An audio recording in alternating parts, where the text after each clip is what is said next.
Hello दोस्तों, आपका स्वागत है आपके अपने YouTube channel read speed knowledge में। और आज के इस वीडियो में हम देखेंगे स्वतंत्रता का अर्थ क्या है, स्वतंत्रता की परिभाषा क्या है और स्वतंत्रता का स्वरूप क्या है। तो चलिए वीडियो शुरू करते हैं।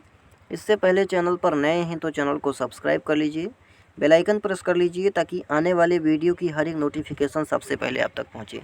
तो चलिए वीडियो शुरू करते हैं और सबसे पहले देख लेते हैं स्वतंत्रता का अर्थ क्या है।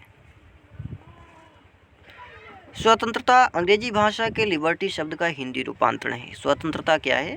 तो अंग्रेजी भाषा के लिबर्टी शब्द का हिंदी रूपांतरण है, जो कि लैटिन भाषा के लिबर शब्द से बना है, जिसका अर्थ है बंधनों का अभाव, यानी बंधन मुक्त, बंधन फ्री, अब्सेंस ऑफ रिस्ट्रेंट्स। इसका अर्थ प्रत्येक व्यक्ति को बिना किसी रोक टोक, बिना किसी बाधा के, बिना किसी अवरोध के अपनी इच्छा अनुसार, यानी अपनी मन के मुताबिक कार्य करने की स्वतंत्रता देना है। परंतु स्वतंत्रता का यह अर्थ भ्रमपूर्ण है, आत्यंतिक नहीं है, क्योंकि ऐसी स्वतंत्रता होने से समाज अस्त व्यस्त हो जाएगा, समाज बिखर जाएगा, क्योंकि सामाजिक जीवन बिना प्रतिबंधों के नहीं चल सकता। अतः सभ्य समाज की पहली शर्त है कि किसी भी व्यक्ति को सदैव मनचाहा कार्य करने की स्वतंत्रता नहीं मिल सकती, नहीं दी जा सकती। अब आगे देख लेते हैं कि स्वतंत्रता की परिभाषा क्या है। तो पहली परिभाषा है स्पेंसर के अनुसार कि प्रत्येक व्यक्ति वह सब कुछ करने को स्वतंत्र है जिसकी वह इच्छा करता है, यानी प्रत्येक व्यक्ति, कोई भी व्यक्ति हो, वह सब कुछ करने को स्वतंत्र है जिसकी वह इच्छा करता है। दूसरी परिभाषा है पेन के अनुसार कि स्वतंत्रता उन बातों को करने का अधिकार है जो दूसरों के अधिकारों के विरुद्ध नहीं है, जो दूसरों के अधिकारों का वायलेशन नहीं करती हैं। अगली परिभाषा है सीले के अनुसार कि स्वतंत्रता अतिशासन का विरोधी है, यानी जो स्वतंत्रता है क्या है, तो अतिशासन का विरोधी है। अब आगे देख लेते हैं स्वतंत्रता का स्वरूप क्या है। तो विभिन्न विद्वानों द्वारा दी गई परिभाषाओं के आधार पर स्वतंत्रता के निम्न स्वरूप हैं।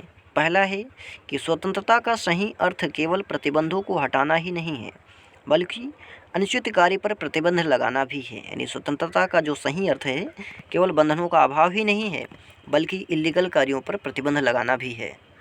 दूसरा है किसी भी, यानी किसी की भी स्वतंत्रता पूर्ण या असीम नहीं हो सकती।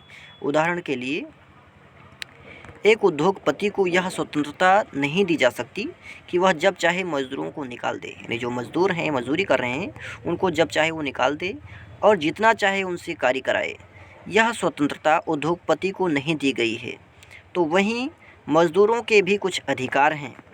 दूसरा उदाहरण है संविधान के अनुच्छेद, यानी संविधान में अनुच्छेद 19 से लेकर के 22 तक स्वतंत्रता का अधिकार है, जिसमें विचार और अभिव्यक्ति की स्वतंत्रता का एक अपना अलग विशेष महत्व है। किंतु मनुष्यों की अपनी इच्छा अनुसार कुछ भी कहने या करने की स्वतंत्रता नहीं दी गई है, यानी जो मनुष्य हैं उनको अपनी इच्छा अनुसार कुछ भी करने या कुछ भी कहने की स्वतंत्रता नहीं दी गई है।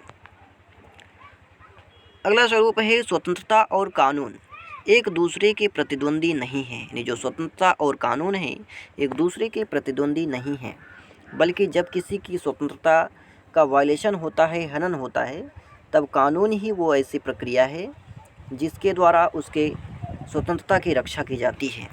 अगला है स्वतंत्रता के अनेक प्रकार हैं। मनुष्य जीवन के अनेक पहलू हैं और उसके विकास के लिए भी अनेक बातें आवश्यक हैं, इसीलिए अनेक प्रकार की स्वतंत्रताएं दी गई हैं, जैसे नागरिक स्वतंत्रता, राजनीतिक स्वतंत्रता तथा आर्थिक स्वतंत्रता। तो आज के लिए इतना ही, मिलते हैं किसी और वीडियो में। तब तक के लिए जानकारी पसंद आए तो ज़्यादा से ज़्यादा मित्रों में शेयर करें, लाइक करें और चैनल को सब्सक्राइब करें।